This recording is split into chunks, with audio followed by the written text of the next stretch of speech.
Hello my lovely viewers, তো তোমাদের সাথে আবারও চলে এসেছি নতুন একটা ভ্লগ শেয়ার করার জন্য। এই ভ্লগটা ছিল বান্ধবীর বাড়িতে। বললাম তো লোকনাথ পুজো আছে, সেই লোকনাথ পুজোর রাত্রেবেলার ভ্লগ। তো আমি, বৌদি আর মনা চলে যাচ্ছিলাম।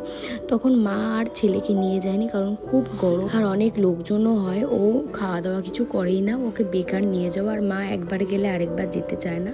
তো যাওয়ার সাথে সাথে সুন্দর আমের শরবত, মানে কাঁচা আমের শরবত দিয়ে দিল, তো সেটাই খেলাম। আর এদিকে বান্ধবী দেখি খুব সুন্দর করে সাজুগুজু করেছে, শাড়ি টাড়ি পরেছে।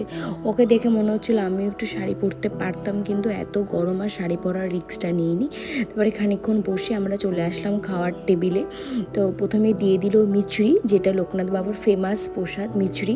তো সেটা দেওয়ার পর একটুখানি খিচুড়ি ভোগ দিল। আর এটা দিচ্ছে, যেটা দিল বেগুনির মতো, এটা কিন্তু বেগুনি না, এটা কুমড়ো ভাজা বেগুনের মতো করে। এটা কিন্তু খেতে খুব ভালো হয়, একদম গরম গরম ছিল, বেশ ভালোই লাগছিল খেতে। তার সাথে চলে আসলো ঝুড়ো ঝুড়ো বাসন্তী পোলাও আর আলুর দম। আর ওদের বাড়িতে না আলুর দমের মধ্যে এই কাবলি ছোলাটা দেয়, সেটা আমার খুব ভালো লাগে, কারণ আমি কাবলি ছোলা খেতে খুব ভালোবাসি।